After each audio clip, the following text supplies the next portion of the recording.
All right, let's dive right into the strategy report explainer. If you're in firm leadership, the insights we're covering today are absolutely crucial. We're stepping away from the daily operational noise to look at the big picture, specifically a data-driven analysis of our industry based on Thorsten Meyer's recent structural framework, the Post-Labor Transition Atlas. We are literally looking at the shifting architecture of professional services as we know it. So, I want to start by posing a bit of a provocative question. Across the industry right now, partners are throwing a party over massive efficiency gains and reduced overhead. It feels great, right? But are today's AI cost savings silently creating tomorrow's leadership crisis?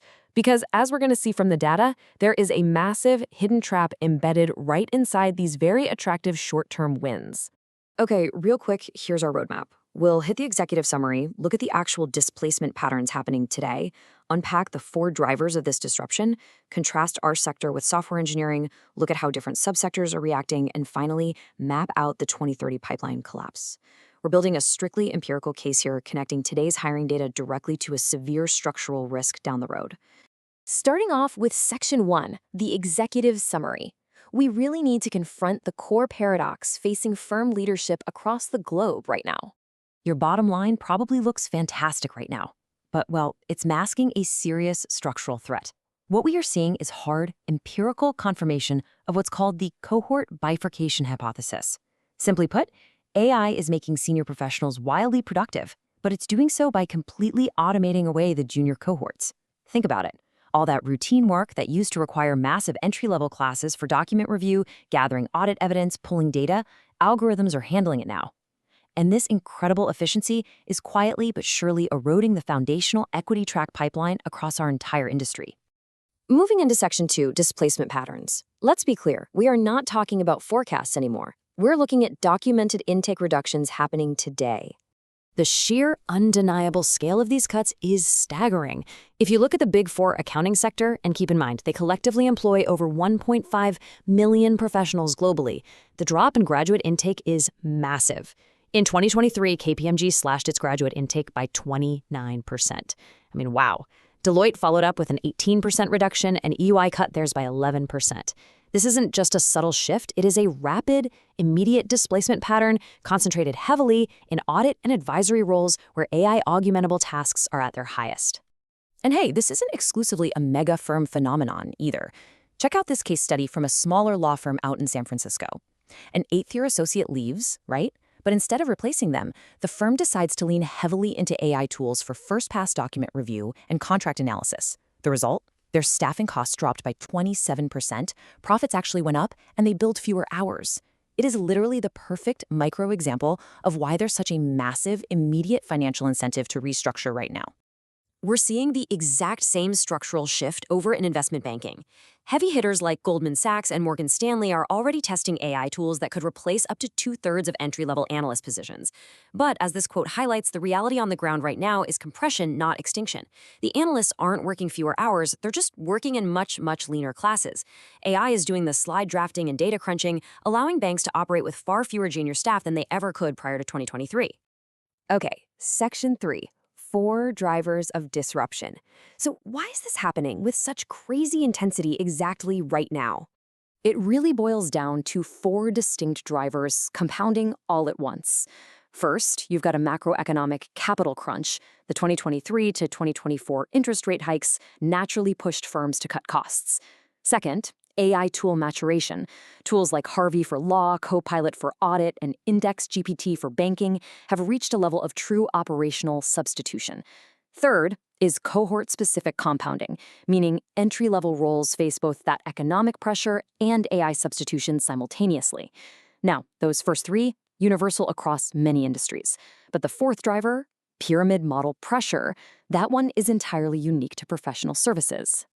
Let's define that real quick. The traditional pyramid model relies on hiring huge flocks of bright, young associates, throwing massive amounts of routine grunt work at them, and billing clients for all those hours to generate leverage for the partners.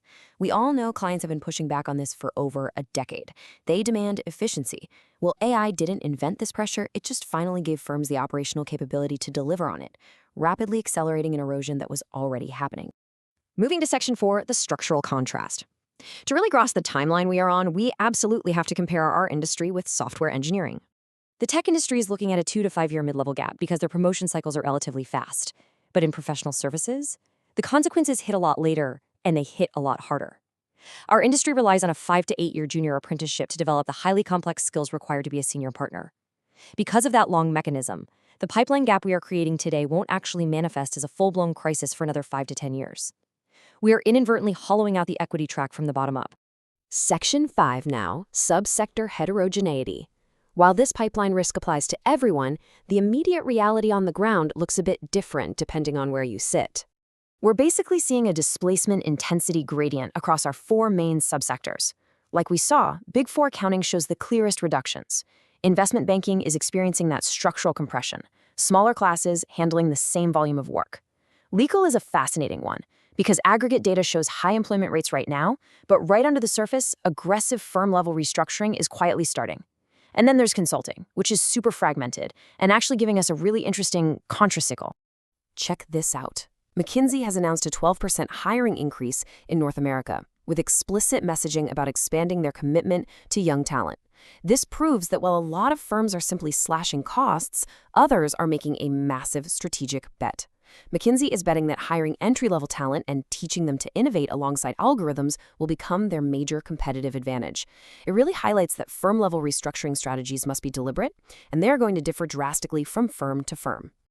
Which brings us to Section 6, the 2030 pipeline collapse. This is the ultimate existential climax of our strategy report.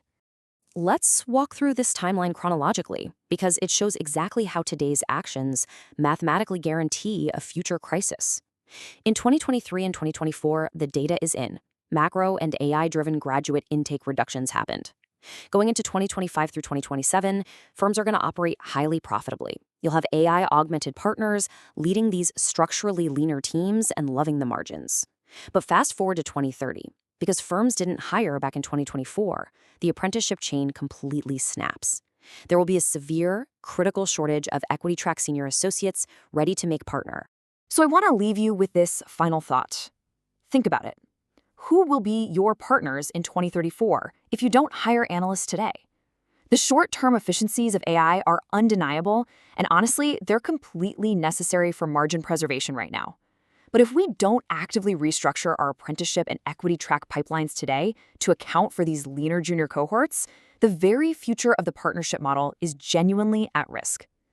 Thank you so much for joining me on this explainer, and I highly encourage you to review the full structural framework as you head into your next strategy planning session.